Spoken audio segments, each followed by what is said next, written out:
মেয়েদের বলছি, 40 বছর হয়ে গেলে আর বেশি সংসার করবেন না। আপনি মোটামুটি দায়িত্ব পালন করে ফেলেছেন। এখন ভুলেও হিসেব মেলাতে যাবেন না। সব হিসেব নিকেশ থেকে বেরিয়ে আসুন। ছেড়ে দিন, ছেড়ে দেওয়াটা শিখুন। আশা না করাটা শিখুন।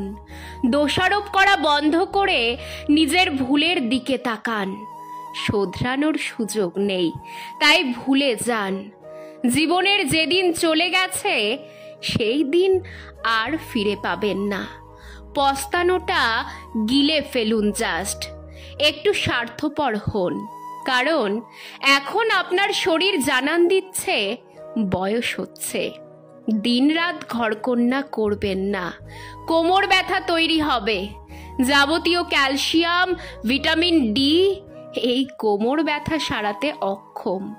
ঘর একটু অগোছালো থাকলে কিছু হবে না। তাকাবেন না, মোটামুটি পরিষ্কার থাকলেই হবে। আপনি বরং সময় পেলে আকাশ দেখুন। জানালা বন্ধ না করে বৃষ্টি উপভোগ করুন। নদীর ধারে বাড়ি হলে কয়েকদিন পর পর নদী দেখতে যান। পারলে মাঝে মাঝে শ্মশান ঘুরে আসুন। পবিত্র ধোঁয়া আপনাকে আস্তে আস্তে মায়া কাটিয়ে দেবে। দিন দিন একা হচ্ছেন, আরো হবেন। তাই একাকিত্বটা প্র্যাকটিস করুন। একটু আধটু দার্শনিক হন। নিজেই টুকটাক বেড়াতে বের হন। নিজের মনের যত্ন নিজেই নিন। শরীরের যত্ন নিন।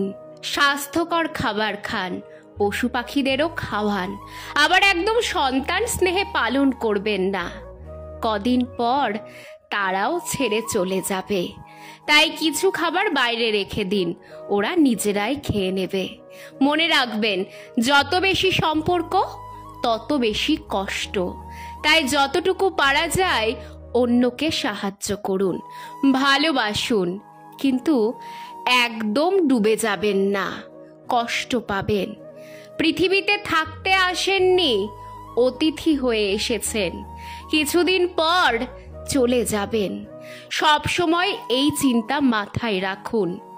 জীবনের মধুর প্রাপ্তিগুলোকে মাঝে মাঝে মনে করুন। হিংসে, লোভ, প্রতিযোগিতা এই 3টি জিনিস জীবন থেকে বাদ দিয়ে দিন। বরং নিয়ম করে প্রচুর জল খান, সুন্দর পোশাক পরুন। দিনের শেষে অন্তত একটি গান শুনুন, দেখবেন ভালো লাগবে।